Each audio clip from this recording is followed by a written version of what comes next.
Welcome, everyone, to the January 27th, 2014 regular business meeting of the Board of School Directors.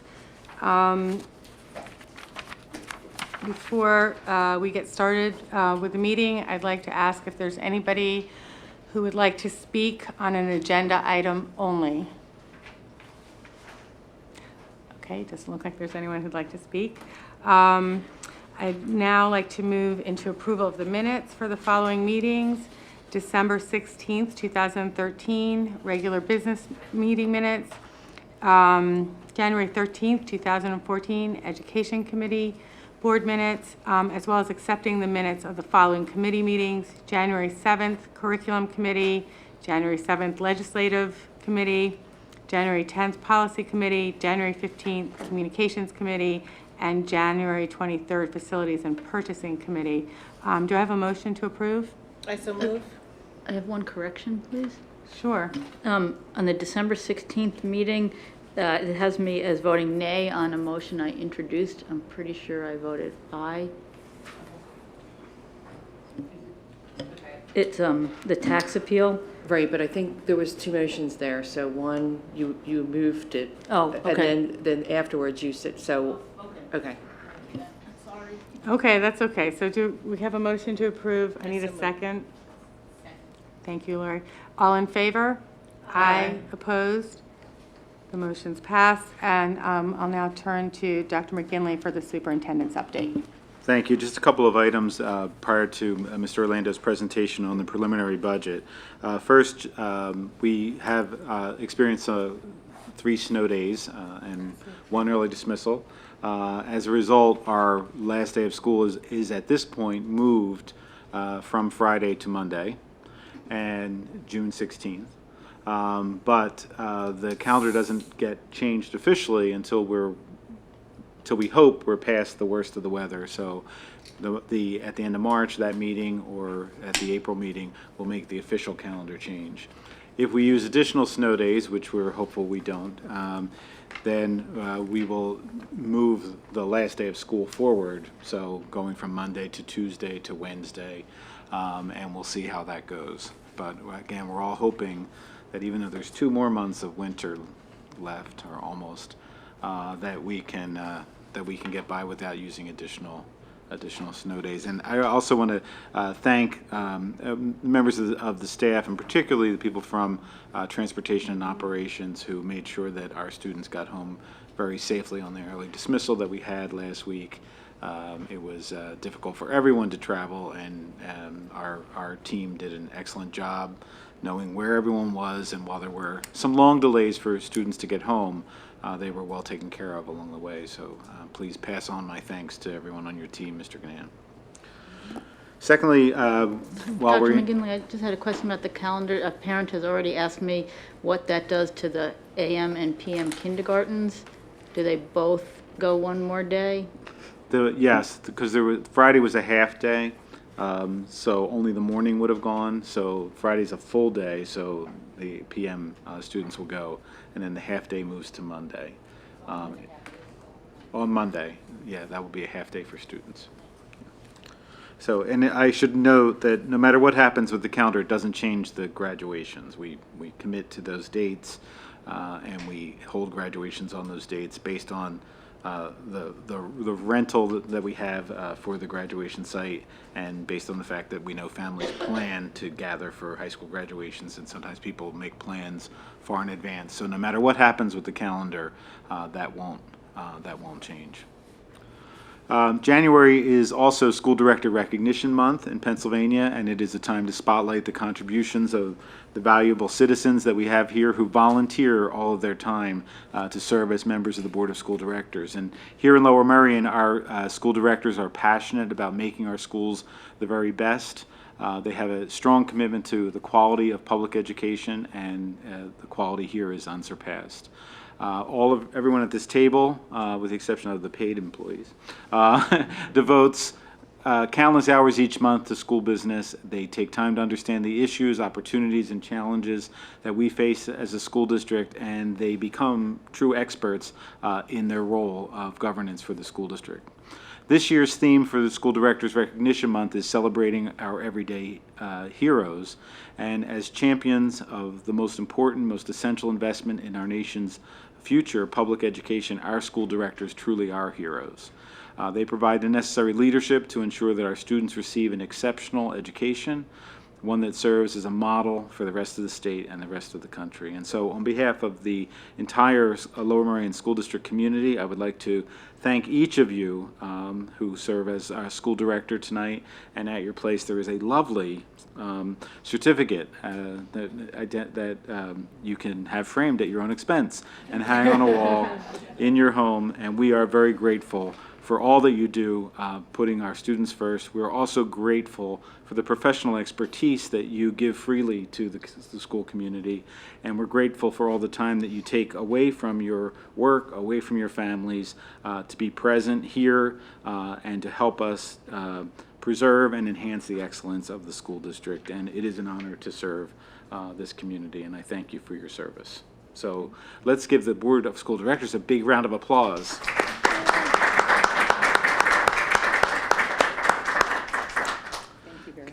All right, and moving right along, we have our preliminary budget presentation, and Mr. Orlando will explain where we are in the budget process, the timeline that's imposed upon us by the state, and so we start this in January and wrap it up in June.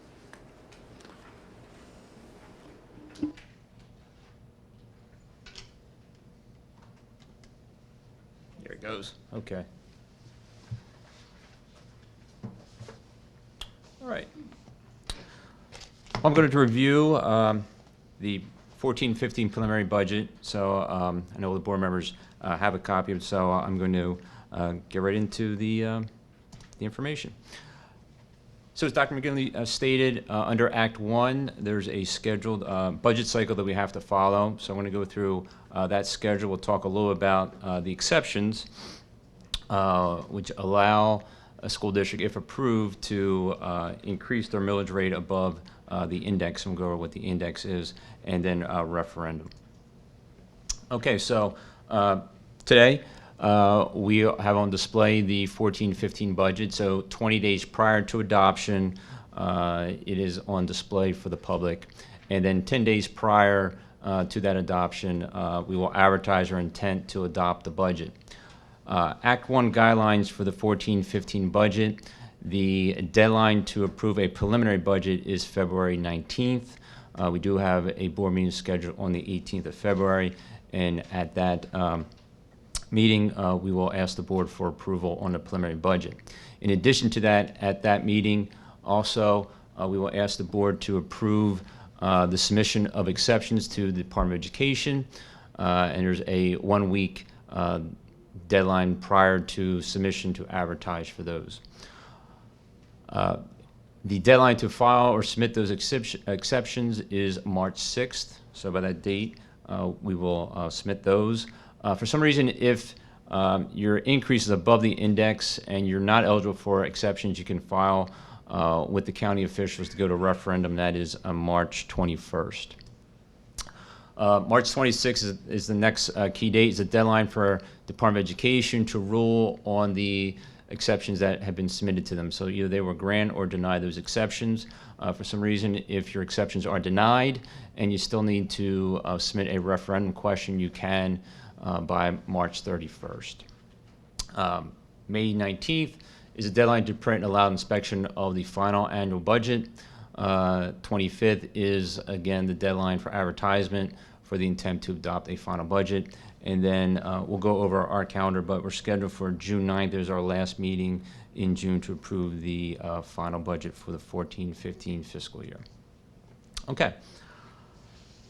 On this chart here, kind of go over a couple things. One is the index. Now, the index is the average of two factors, the federal employment of consumer index for elementary and secondary schools, and the state average weekly wage known as the SAW. So you can see from the 04-05 through the 14-15, we put on the left columns the index. So you can see it's been anywhere from 3.3 to 1.4%, and for the 14-15, it's been approved at 2.1%. So the federal employment consumer index was actually 1.5%. The SAW was 2.6. You add the two together and divide it by 2, and you come up with 2.1. On the right column, we just want to show what the tax increases have been since the 04-05 school year through the current year. And you'll see this evening our tax increase is below the 10-11 increase for those years. The exceptions. There are 4 exceptions now allowed under Act 1. The first 2 deal with debt service. So if you have indebtedness incurred prior to the effective date, which was June of 2006, as it grandfather debt, you can get an exception for that. The other is electoral debt. So if you go to the voters through referendum and ask the voters to approve tax increase due to additional debt service, that has happened once, I believe. Upper Dublin is the only one that I know that has been successful in that referendum. Now, I believe it was about 5 or 6 years ago.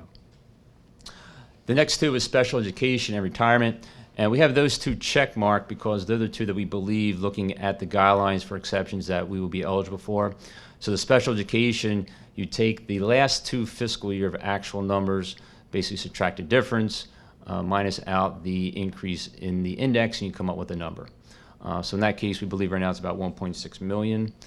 And the retirement, you take the 11-12 base year, multiply that by the retirement rate. The difference between the 2, the retirement rate for the current year is 16.93%. It has been approved to increase to 21.4%, roughly a 26% increase in that rate. When you take the index off of the figure, it's about $2 million in dollars in exceptions. Okay, what drives our budget? In the preliminary budget that we are presenting this evening, we are maintaining all our current instructional programs. So everything that's currently in place will stay in place. A couple of different things, factors. Enrollment growth, we've been talking about the John Healy study now, it seems like forever, and how the enrollment is increasing.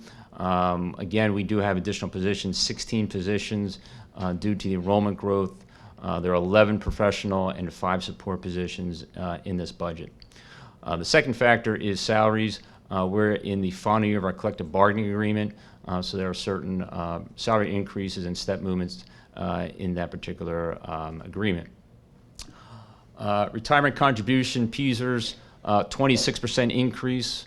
Again, the current year employer contribution is 16.93%. It is going to increase to 21.4%. So that is a huge expenditure.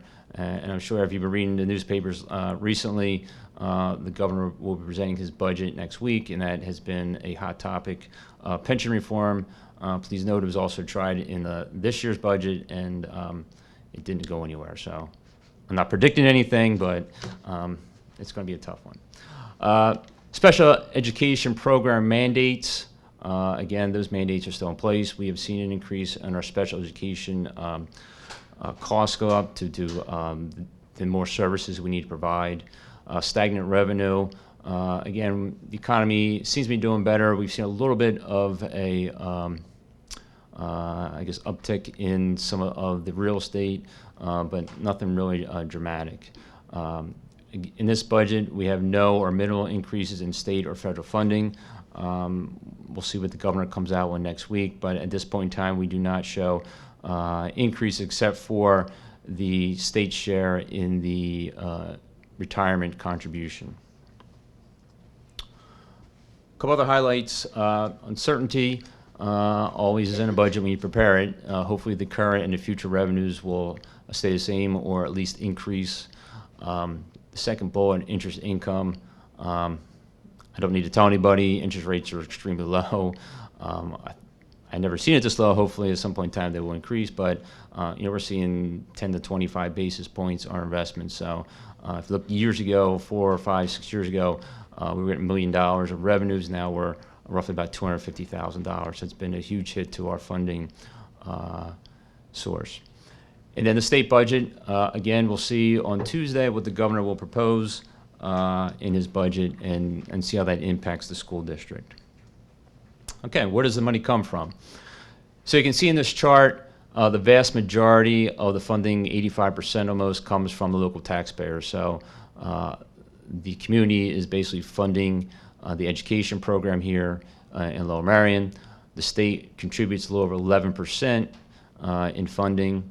We have just under 31% in federal funding, and the difference between those funding sources, we're using our fund balance roughly 3.7%. So just kind of briefly go over, here we're showing the fund balance level. Currently we're using about $8.5 million in this year's budget, and right now we're keeping at the same level for the upcoming school year. The local sources, you can see that 85%, how it's broken out, the vast majority comes from current real estate, so your tax bill that you get in the summertime, that is the vast majority of the funding. Most of our other line items have stayed the same. A couple little increases of delinquent taxes. You remember last month you passed a resolution regarding the collection fee on the delinquent taxes. We made some notation for that. Under the IU federal funds, slight decrease, $100,000 due to the sequestered funds that happened with the budget at the Fed level. So that's $192 million prior to any tax increase. At the state level, most items are basically the same. Again, base education, we left at the same level. Special education, same level for the last 6 years. Hopefully there'll be some light at the end of the tunnel. There is a special education committee in legislation that's going to look at the funding. Don't think it's going to impact this budget, but hopefully it will future budgets. The big item there is the retirement with a 26% increase. Obviously, we're getting half of that back. That has increased that line item. One other thing to note, where it says state property tax reduction allocation, you'll see $3.4 million in the current budget and nothing there. That deals with the distribution from the gambling monies. The Secretary of Budget on April 15th, file your taxes on time, will make a announcement whether or not there will be a distribution. If there is, we will note sometime around May 1st what that distribution will be. And if there is one, we will make the appropriate changes in the final budget. And then some small increase, $45,000 in the federal sources due to reduction in Title I and Title II funding. So when you take those revenues, $218 million, you add on the 8.5, you come out with $227 million. Okay. Now the question is, how does the money support the students and the children of this community? You can see on the screen, over 2/3 of the budget is going towards instructional services. So regular education programs, special education programs, vocational education, summer programs, homebound instruction, student services, guidance, curriculum and staff development, library services, technology. So anything from teacher salaries, instructional aid salaries, books, supplies, tuition, computers, all that is 2/3 is going towards instructional services. The next line item is support services, 19%. So administration, legal services, custodial services, maintenance, transportation makes up about 19% of the budget. The next big line item is a debt service, a little over 12%. Again, we have different bonds that we still have in place, and we did issue one bond for the enrollment growth, and we'll be discussing later this week in Finance Committee regarding the finance plan for the remaining enrollment growth projects. 2% is non-instructional services, so athletic programs, student activities, and then the final, just under 0.3%, is for our community services. So that'd be like the community pool, the crossing guards, and our budgetary reserve. But can I interrupt you for just a second? Yeah. That pie chart, that red section is 12% and the purple section is 19? It's, I think they should be flip-flopped, sorry. Well, No, I mean, 19 is more than twice this, I mean, that 19, your proportions in your chart, I think. Yeah, I think the two need to be flip-flopped a little bit. With the 12 and the two, correct, where they need to be flip-flopped. Sorry about that. We'll make that change. Okay. Getting down to some other details on expenditures. We have salaries, $114 million. Benefits, again, that includes pension contribution, medical, dental, prescription drugs, and other benefits makes up about $61 million. $58 million is everything else from books to tuition to computers and supplies is all under other. Energy costs, fuel costs is all in that $58 million. Small increase from the prior year. And then we put in $800,000 historically as budget reserve. So if you look at the current budget, it's $221 million plus. It would increase to $234,620,559, or roughly just under a $13 million increase. So when you take the expenditures at $234 million, less the $227 on the revenue side, there's a shortfall of $7.5 million. A value of a mill is just slightly over 7.5, so the millage increase would be 1.0012, or a 4.1% increase. Just to let you know, the $13 million increase in expenditures comes out to 5.87% percentage-wise. What does that mean? If a median household is slightly over $250,000, you're looking at a $251 tax increase over the current year. And then our budget calendar, preliminary budget approval on February 18th. Proposed final budget approval is at the April 28th meeting. We will have the budget open for final inspection on May 19th. Have our intent to advertise by the 25th, and then our final budget approval and adoption would be on June 9th. And I'll open up to any questions. Mr. Orlando, thank you very much for the presentation. I just want to clarify that we will be discussing the budget in Finance Committee as well, and that we will have a number of evening meetings over time where the public can comment, as well as when we do the presentations at our regular meetings. So there'll be opportunities for members of the public to That is correct. discuss the As we have in the past, budget. yes. And are there any questions at the moment? No, I would just also note that we present this as the preliminary budget, and that our work on the budget is not complete, because as we have better information from the state, or better information on local revenue, or we can find places on the expenditure side where we can make modifications or adjustments, we'll continue to work on the budget. That information will be updated at the Finance Committee meetings as conditions may change. Right, and that the direction the board has given the administration consistently has been that we would like to see a budget that maintains programs.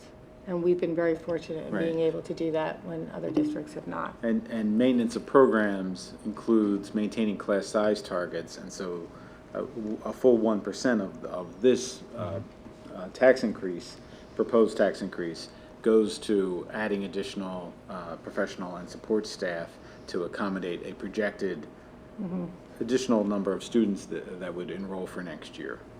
Okay, so point is there'll be many discussions that will happen over the next few months. But are there any questions from board members now? I have a question. Thank you, Sure. Mr. Orlando. Looking at the slide 14, and going back to Dr. Gilbert's point regarding maintaining current programs, and Dr. McGinley's as well. So if a preliminary approval of 4.11, but budget expenditure increase at 5.87, we have a shortfall then? Correct. Okay, so then our plan for making that up, or what what does that look like to ensure that we maintain the current programming? I think she's confusing the Okay. 4.1 and What we're saying here, the five. Am I mixing up the tax increases No, I think, well, just or clarify. proposed tax increases? Two things I think you're looking at. One, the 5.87% is just saying, okay, my budget expenditures from the 2 years increased Okay. to 5.8. We're saying in order to accommodate that 5.87% increase, we need to increase the taxes by 4.11%. Okay, so that breaks us even That's then. correct. Okay. That breaks it even. Thank you for the clarification. Okay, are there any other questions or comments? Great. Thank you again. Thank you. Moving to the agenda on page 2, I'm recommending the Board of School Directors approve the human resource action items as listed in HR 1 through HR 6. Are there any questions? Do you have a motion to approve? Sorry, can I just? I'm sorry. I noticed a medical leave there. I just want to wish one of the teachers who I know, wish them better health moving forward. Thank you. Do I have a motion to approve? So moved. Thank you, Suba. Do I have a second? Second. Thank you, Ben. All in favor? Aye. Opposed? The motion's passed. Next is the report of the Curriculum Committee. Dr. Van Lynch. Thank you, Dr. McGinley. The Curriculum Committee met on Tuesday, January 7th at 8:30 a.m. We had 2 course proposals before us that were previously presented to the committee in December, and we appreciate the follow-up by both of the teams that proposed these courses. I'm going to give an abbreviated report. We had a pretty full agenda on January 7th and encourage you to take a look at the district website to get the additional details and the reports that are on the website. Our first course proposal was from Mr. Tom O'Brien, Director of the International Baccalaureate Program, who presented an updated proposal for an IB theater course. This course would allow IB students the opportunity, IB and other students, the opportunity to participate in a theater course and receive appropriate IB elective credit. The course is expected to run at least one section based on student interest and enrollment, with staffing to require 1 teacher per 1 class section. Total cost to the district will be $3,700 in addition to staffing costs.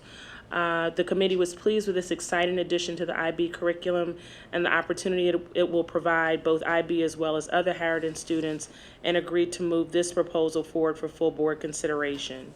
The second course proposal was for an SAT preparation course. Dr. Marseille updated the committee on the course, which was, again, originally presented in December. The proposed course would be a 2-part course that would include critical reading, writing, as well as math. Benefits of the course include greater opportunities for college preparedness for all students and an additional resource to address the SAT score disparity that exists among African Americans and Latino students in the district. The course will be open to all students. Recruitment will be done using PSAT data to identify students who would benefit directly from additional standardized testing support. Program costs, which include staffing, professional development, curriculum materials, is $12,844.90. The committee voted and unanimously agreed to move this proposal forward for full board consideration. We had 2 presentation topics. The first, kindergarten extended day. Dr. McGinley opened a discussion stressing to the committee that some of our kindergarten students come to us with a wide array of early childhood and preschool experiences. And given this disparity, some of our youngest students are struggling to develop the skills necessary to be successful in first grade. Dr. Doria, Director of Elementary Education, continued the discussion, presenting a proposal for a kindergarten extended day program that would provide students who have the greatest academic need with additional academic support services. 6 to 8 students with the highest need at each elementary school will be invited to participate. These are regular education students who require some additional time and support in order to be fully prepared for their first grade experience. The program will take place at the student's home school for 5 half days a week, beginning March 3rd through May 30th. Transportation will be provided by the district. Curriculum for the program will include language arts, math, and speech and language curriculum. Costs to the district include hiring a teacher case manager for 20 hours per week at each of the 6 elementary schools, totaling $73,592.82. And our second course presentation was also from Dr. Doria, which was a presentation on the final report of the work of the Scheduling and Instructional Time Committee. Last year, the district worked over several months to address the concerns about adequate instructional time for elementary school content areas. The work culminated in a proposal from the administration to move the elementary schools to a 6-day cycle, to modify the start time of the school day, to limit morning meeting time, and to better organize enrichment and support services to support teachers' instructional planning. While the curriculum committee supported most of the administration's recommendations for increased instructional time, it did not support the recommendation to move to a 6-day cycle. The administration convened a committee this fall made up of designated principals and teachers, subject area and co-curricular specialists, as well as HSA parent guardian representatives who studied this issue in depth. Dr. Pamela Hart, principal at Belmont Hills, and Dr. James Johnson, principal at Gladwin Elementary, provided important building level expectations and guidance for the committee. Dr. Doria presented an overview of each of the 7 sessions. Ms. Jen Goldberg provided the committee with a summary of a teacher survey responses regarding instructional time. The committee was presented with a number of recommendations. And one of the prefaces before the recommendations were presented to the committee included the concern of the group regarding excessive testing, dissimilar enrollment numbers at the elementary schools, and concerned with school-based resources and enrollment. The Instructional Time Committee's recommendations included the following: increased focus and integration of co-curricular activities such as FLES, establish a dedicated 30 to 45 minute, 3-day per week what I need or when time, maximize push-in versus pull-out support, consider alternate models for the delivery of instrumental music instruction, establish a core working group to look at opportunities to provide consistency in the time and approach in teaching elementary writing, acknowledge that each school faces unique challenges which may require school staff specific solutions, explore an alternating 6-day cycle, which was considered to not be feasible, and finally, consider the unique challenges present in the 4th and 5th grades regarding specific instructional time. Again, please see the district website for the related reports, which are extremely detailed, and the committee thanked the elementary team for this important work. The curriculum committee appreciates the time and effort also put forth by the parents and guardians that served on the committee, and we look forward to receiving updates on the implementation of the recommendations, as well as the ongoing work around elementary instructional time. The next meeting of the curriculum committee will be Tuesday, February 4th at 8:30. Thank you. Thank you. I would also note that we intend to have some additional discussion about the elementary schedule at the Okay. next meeting, because Okay. we We had to move presented that. at the very end of the Okay. of the Thank you. meeting, and we wanted to have a little bit more time. So we are Thanks. coming back. That's next week, right? Okay. Next is educational services items. Dr. Marseille. Thank you, Dr. McGinley. The administration recommends that the Board of School Directors approve the increased tuition for summer programs, which includes the tuition for SPIES and for high school courses for those who are resident and non-resident participants. I just want to note that, which is noted on the agenda, that the program fees are waived for students qualifying for free and reduced lunch. Yes, that is correct. So, Yes. but are there any questions or comments? Okay. Do you have a motion to approve? Move to approve. Thank you. Do I have a second? Second. All in favor? Aye. Opposed?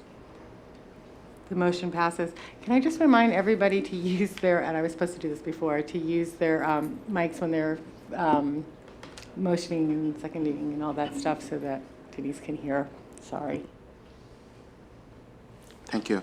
Administration recommends the Board of School Directors to approve the SAT preparation course for reading and writing and mathematics per Exhibit C-1. This course will provide supports for students who historically have not performed well on the SATs. So I know this has been the topic of much discussion and review at the curriculum committee, but are there any questions or comments at this point? Do you have a motion to approve? So moved. Thank you, Marissa. Do I have a second? Second. Thank you, Virginia. All in favor? Aye. Opposed? Motion passes. Thank you. The administration recommends that the Board of School Directors approves the new course IB Theater per Exhibit C-2. The course promotes international mindedness and enables students to discover and engage with different forms of theater across time, place, and culture. Okay, again, I know this was discussed thoroughly in curriculum, but are there any questions? Do I have a motion to approve? Move to approve. Thank you. Do I have a second? Second. Thank you. All in favor? Aye. Opposed? Motion passes. The administration recommends the Board of School Directors approves the overnight field trip request per Exhibit C-3 through C-6. Any questions? I did have a similar question, and what happens there's a parent or student contribution, and how is that allocated, and what happens to students for whose families that's a burden? Sure. Say a science Olympiad kid or.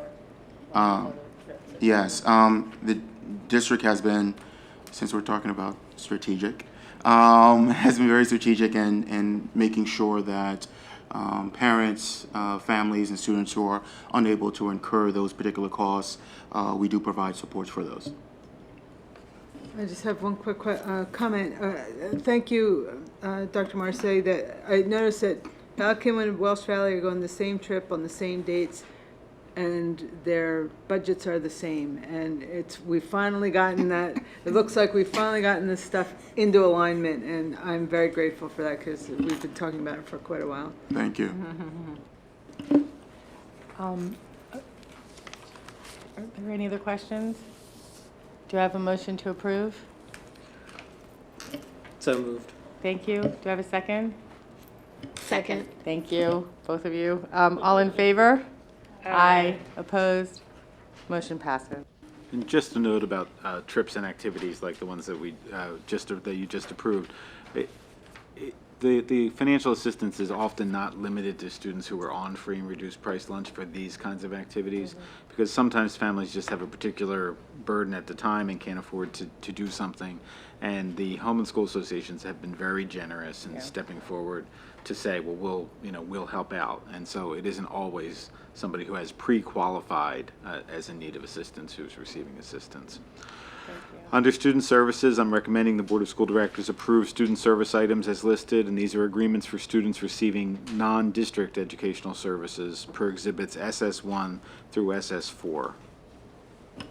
Do I have a motion to approve? I so move. Thank you. Do I have a second? Second. Thank you, Diane. All in favor? Aye. Opposed? Motion passes. Next is the report of the Facilities and Purchasing Committee. Ms. Robinson. Thank you, Dr. McGinley. The Facilities and Purchasing Committee met on January 23rd at 8:30 a.m. We had a very full agenda as well. We reviewed the list of bills. We reviewed a purchasing report, which entailed replacing 12 buses that are older in our fleet, and one item for a contract to replace the Arnold Field Gate. We reviewed a TransFinder routing software contract and licensing agreement. This new software would allow us to pinpoint where our buses are on a daily basis, and it works in conjunction with our GPS system. We reviewed Ohio Pile Prints Inc.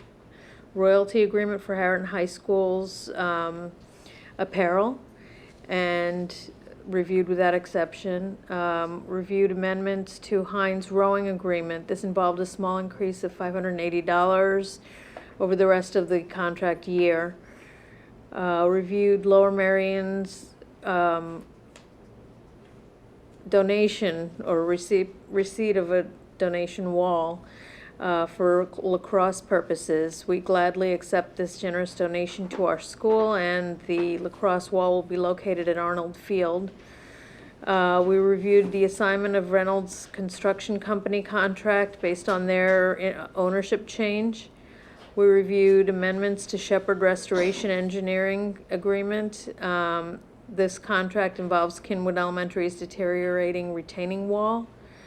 And then we reviewed Shepherd Restoration Engineers' proposal for work on the Arnold Field Gate.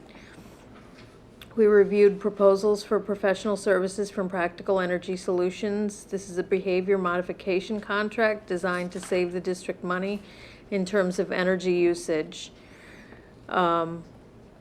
Reviewed the approval of Plan Con F, which is a PD requirement in order to get reimbursement from the district, from the state. We reviewed Balakinwood Middle School and Welsh Valley Middle School change orders, and we received an update on the elementary and middle school enrollment expansion projects. Our next Facilities and Purchasing Committee meeting will be held on February 13th at 8:30 a.m. in this room. Okay. Under Business Office and Finance, we have 4 recommended action items. I'm going to take them in one motion, unless somebody disagrees. Under recommended action items, approve the list of bills for payment, approve the financial report for December 2013, approve receipt of the second quarter student activity reports per Exhibit BF-1, and the administration recommends the school board accepts with pleasure pursuant to Policy 702 the donation from Mr. Gary Stern to pay for the costs associated with the construction of the cross wall ball at Lower Merion High School, and that's in Exhibit BF-2. Okay, again, and the board is very grateful for Mr. Stern for his generosity. Do I have, oh, I'm sorry, are there any questions? Do I have a motion to approve? So moved. Thank you. Do I have a second? All in favor? Aye. Opposed? Motion's passed. Under the Facilities and Operations, I'm going to take them all in one motion. Ms. Robinson did a thorough review of them, unless anybody wants anything separated? Okay, good. The following recommended action items, the administration recommends the Board of School Directors hereby awards the bids for the following items in Exhibit FO-1, 872 passenger CNG rear engine Type D school buses, 430 passenger CNG Type A school buses, and the restoration of Arnold Field Gate, Lower Merion High School. Approve the contract and license agreement with TransFinder, it's in Exhibit FO-2.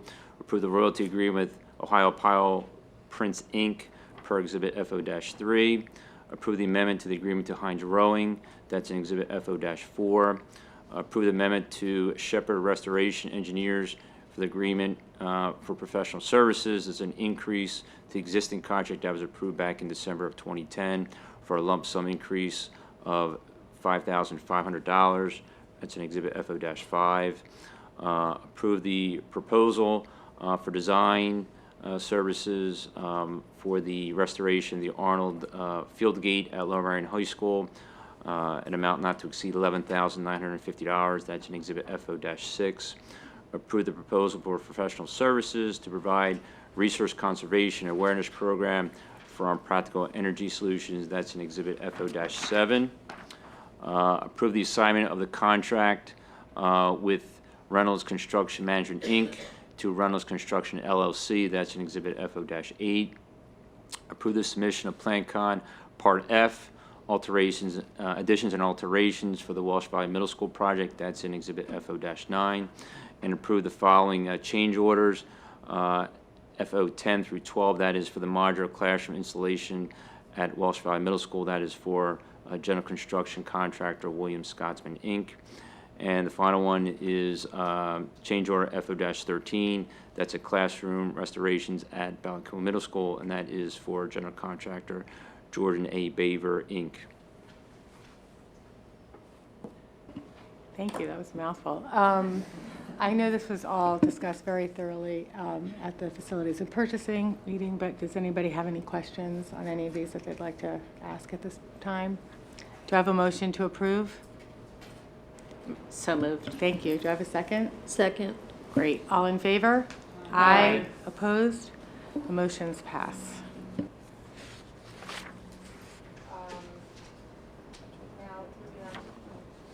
We're now moving on to the Board of School Directors business, and we're going to have a report of the Policy Committee meeting by Reverend Pollard. Thank you, Dr. Gilbert. This is the report of the January 10th, 2014 Policy Committee meeting. The Policy Committee is recommending the following policies for first reading tonight. Policy number 112, Guidance and Counseling Services. This policy authorizes the provision of guidance and counseling services in the district and describes the purpose and array of guidance and counseling services available to students. This policy was revised and is on tonight's agenda for first reading. Policy number 113, Psychological Services. This policy details the nature and extent of psychological services provided to district students by district personnel when relevant to the student's educational program. This policy was revised and is on tonight's agenda for first reading. Policy number 109, Resource Materials. This policy authorizes the use an array of resource materials used to implant, enrich, and support the educational program.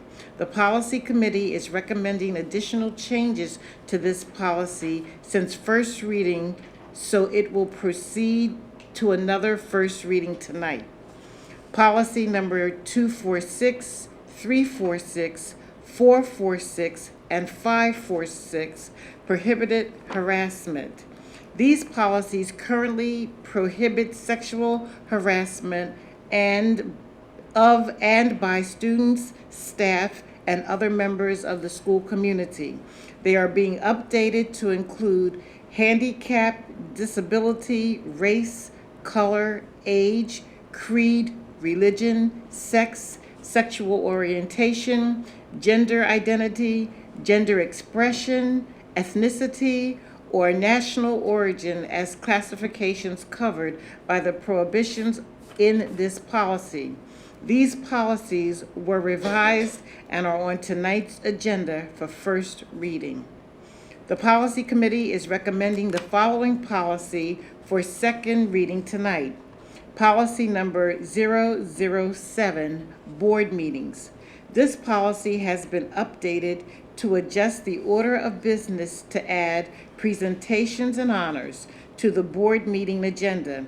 There were no changes to this policy since first reading, so it will proceed to second reading tonight. The Policy Committee reviewed and where applicable, approved the changes to the following regulations. Administrative Regulation number 216, which is procedure for the administration of student records. This regulation governs the administration, maintenance, and disadministration of student records based on recommendations from the administration and solicitor. The regulation was updated to revise procedures for maintaining testing protocols and other raw data, such as observation notes, scoring sheets, and inventories. Administrative Regulations numbers 206-1 and 206-2, assignment of pupils within the district. This regulations governs the attendance areas for district schools and the criteria for exceptions. Pakanang, Director of Operations, reviewed the attendance area map in detail with the committee to ensure that the descriptions in the regulations respond to board actions. During public comment, a district resident requested review and revision of the district's tutoring policy to prohibit tutoring of students by teachers assigned to the student's school. That was the end of our meeting for January 10th. The next policy meeting will be Friday, February the 7th, 8:30 a.m. here in the Administrative Boardroom. Thank you very much for that excellent summary. We actually have to vote on policy number 7, board meetings, because it's the second read. So does anybody have any questions or comments about that policy? Okay, do I have a motion to approve? So moved. Thank you, Marissa. Do I have a second? Second. Thank you, Ben. All in favor? Aye. Opposed? The motion passes. I can do it under new business. Yeah, what's the administration recommend? Yes, there's another item under new business. The administration recommends that the Board of School Directors approve the Technology and Information Services, Administrative Services, Curriculum Instruction and Professional Development Services, and Legislative Services and Grant Development budget of the Montgomery County Intermediate Unit for the fiscal year July 1, 2014 to June 30, 2015, per Exhibit BD7. And what kind of a vote? Is there a voice vote on this individually? No, or- they have individual votes that I have to Okay. have them sign, and then So I we will still need a process. motion and a second. Just the motion, yes. Do I have a motion to approve? I so move. Do I have a second? Second. And I don't do all in favor? You can Or I do do, can we do, all right, all in favor? Aye. Opposed? Okay, then the motion passes and everybody's got to fill out their Right, so forms. we need everyone's forms. Okay. Can I ask a quick question about that, just for information? The bulk of our fee seems to go to technology services. Can you tell us a little bit about the technology services that this particular district uses? George, can you tell us in general about the technology services that we purchase from the IU?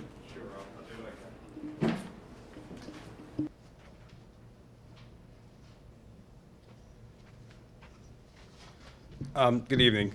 So just off the top of my head, we get our internet services from the IU. They're our ISP, fundamentally.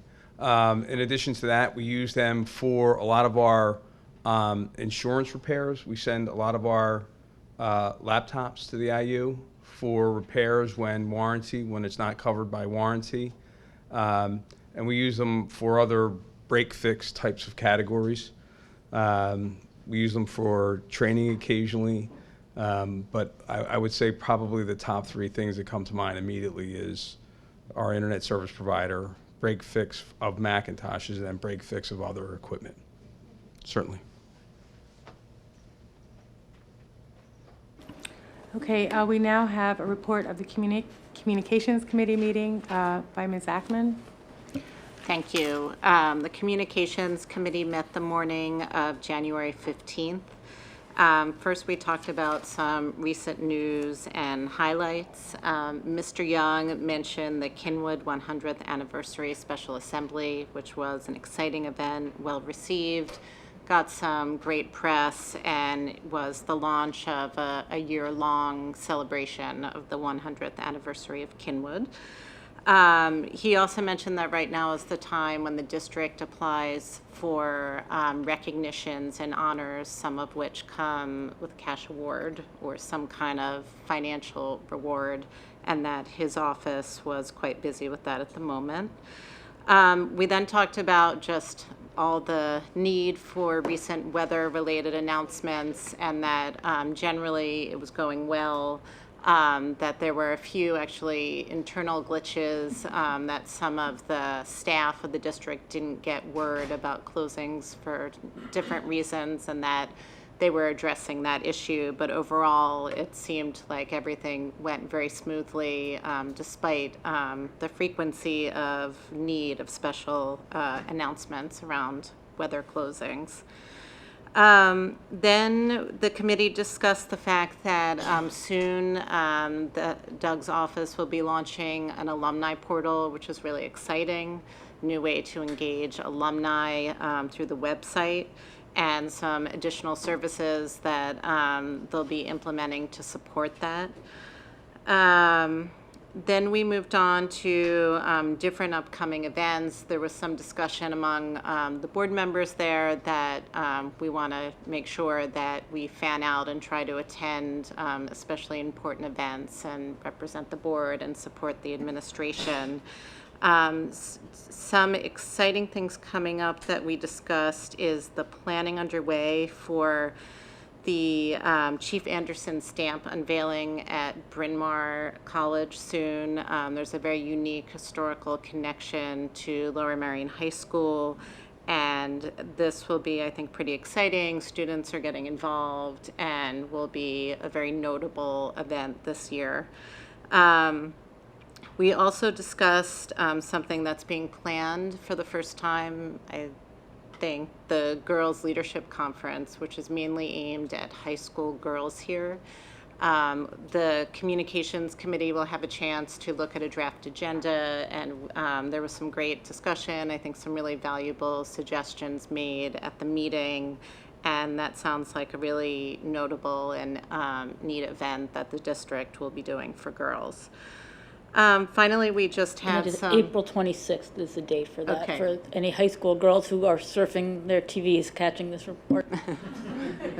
Thank you, Marissa. Right.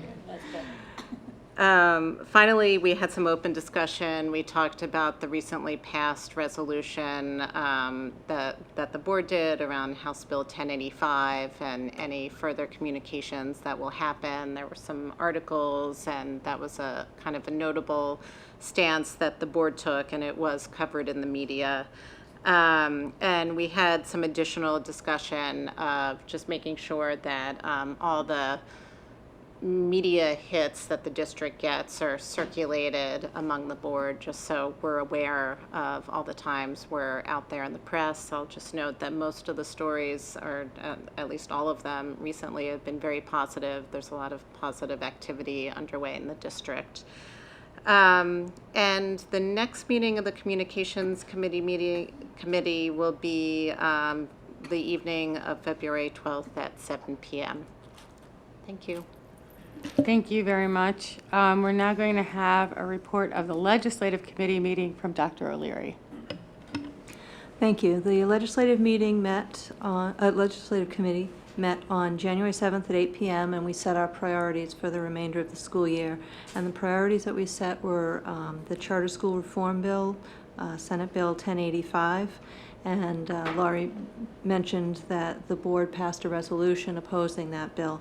I actually just learned at around 5 or 6 o'clock tonight that bill's going up for a vote tomorrow in the Senate, and we'll see what happens with that. The second priority was looking at the issue of standardized testing and keystone testing, and the third was adequacy in state education funding. The governor is announcing his budget on February 4th, and the next legislative meeting is February 25th at 7:30 p.m. And we're excited because Tina Valletto is going to come and talk. And she's going to talk about Senate Bill 1085, and she's also going to talk about the governor's budget. Tina is the Director of Legislative Services and Grants Development at the Montgomery County Intermediate Unit.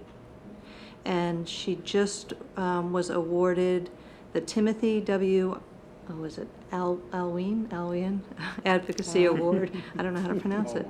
Alwine, thank you, Advocacy Award. And those of you, she spoke in Lower Merion maybe 3 months ago, and it was very well attended, and she's a great presenter. That will be, like I said, February 25th at 7:30 p.m. here in this room. Thank you very much, Dr. O'Leary. Can I just say one thing?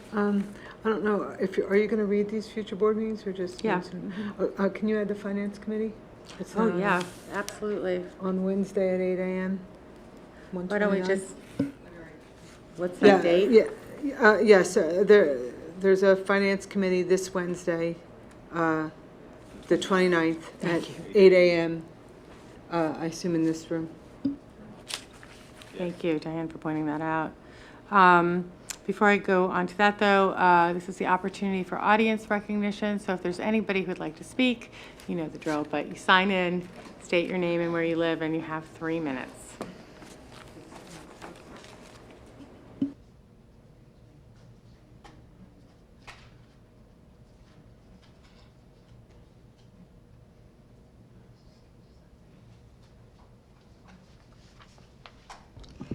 Ruth Jenkin, Worcester Road in Wynwood. First of all, I'd like to congratulate, I guess, Doug on the Martin Luther King celebration, which I thought was really the best I've seen in a long time. I've gone to many, and especially the Cradles to Crayons activity, which is a real needy kind of activity, not just with the clothing, but also with school supplies. So the other question I wanted to ask was about the kindergarten group, which you know is I'm a big proponent of early intervention. Will these children be followed in any way to see what the results of this intervention is? Will there be a follow-up of them as they go into first grade and second grade? The other question is there a baseball field on Arnold Field? I keep getting different comments. And I've also been hearing some rumblings about lighting on Arnold Field, permanent lighting, and I don't know if anything is happening with that, so we can muster up some opposition. Thank you. There is, Ms. Jenkins, going back to the first question about the kindergarten support, there is an evaluation part of the kindergarten support, so there will be assessments given at the beginning of the program. Well, they're being given now, and then as the program progresses, there are a number of assessments. There will be follow-up in first grade for those students, and so it is being measured. We see it as a pilot this time, so there are some really careful measures in place.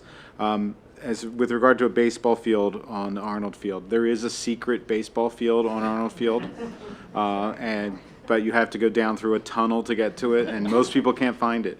So we play at South Ardmore Park because it's more easily found, and there is no baseball field. It was when the high school was built, a baseball field was lost at this site, and there's no opportunity to restore a baseball field here. The board has been approached about lighting at Arnold Field by a booster group at a meeting in this room in October or November, I can't remember which month, and they were asked to go back and develop a full proposal because it was just really like a recommendation at the microphone. And so they have gone back and they have had some discussions, and I haven't seen their final report. There are certainly some parents who would like to see lights on Arnold Field. It's not something that is in our budget. It's not something that is in our plans, but there are some people who have that interest. We asked the people who were enthusiastic about that to consider other options about where other night games could be played. And so we haven't seen their final proposal, but there's nothing in the offing, there's nothing that's going to the township about lights on Arnold Field at this time. And if there ever was, it would have to come back to the Facilities Committee of the board. There would have to be a budget developed. There would have to be funds identified, and none of that work has been done. So, if there ever are lights on Arnold Field, it would be a long time from now, but there's nothing coming from the administration about that issue. There is interest from parents, and we'll certainly listen to the parents and see what they have to say about that, or about night football. It's not, I think their main goal is a place to play some evening games. And so we'll see how their proposal comes out when it comes out, which I think is coming to me next week. Denise, is that right? So there's a meeting next week where people are going to come back and talk to me about it. But that would, even if the board said that's the best thing we ever heard of, it would be years away from doing anything. And I haven't seen the proposal, and I'm hopeful that the proposal is something other than lights on Arnold Field. Also, I'd like to say thank you, Mrs. Jenkins, for reminding us that MLK Day activities, we haven't had a meeting since then. There are a lot of meetings that are all kind of blending together, and many of us attended those activities, and they were fantastic. And I want to thank all of the administration, staff, parents, families, students, everybody who was involved, because it really was a wonderful day. And I know that there's Belmont Hills does an additional day on Monday. I think I read that there were a couple hundred. Was it that much? There were a lot of people there. So anyway, I want to thank everyone for that, and thank you for bringing that up. There was no one else, right, that I saw? Okay, thank you. I just want to read the Sunshine Act announcements and schedule of upcoming meetings. There are no Sunshine Act announcements listed on the agenda, but in fact, on the January 13th, we had an information session, and tonight we met in exec to discuss personnel and real estate. I think we're good with those announcements. Future school board meetings are scheduled for, we talked about the Finance Committee meeting, which is coming up on the 29th. Additionally, February 4th, 8:30 a.m. is curriculum. February 7th, 8:30 a.m. is policy. Monday, February 10th at 8 p.m. is our regular education meeting. Wednesday, February 12th at 7 p.m. is Communications Committee. Thursday, February 13th at 8:30 a.m. is Facilities Purchasing Committee meeting. Tuesday, February 18th, 8 p.m. is our regular board meeting, and Tuesday, February 25th at 7:30 p.m. is our Legislative Committee meeting that Maureen mentioned as well. So is there anything I'm forgetting here? I think we're good. Okay, then with that, we're adjourned. Thank you, everyone, for coming out this evening.